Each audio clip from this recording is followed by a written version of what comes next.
রাধে রাধে, কেমন আছো সবাই? সুপ্রভাত। আজকে একাদশী পালন।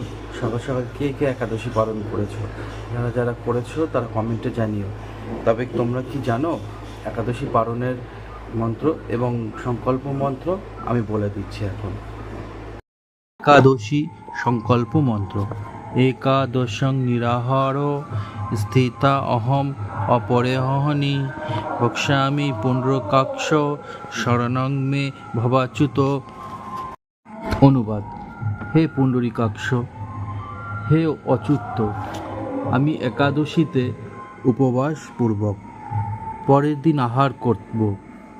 আপনি মদীয় শরণং স্থান হন। একাদশী পারণ মন্ত্র। একাদশং নিরাহার ব্রতে নানেন কেশব প্রসীদ সুমুখ নাথ জ্ঞান দৃষ্টিপ্রদোদ্ভব। মন্ত্র বলে নির্দিষ্ট সময়ের মধ্যে পালন করতে হবে। হরে কৃষ্ণ, রাধে রাধে। সবাই ভালো থেকো, সবাইকে ভালো রেখো। টাটা, আবার দেখা হবে।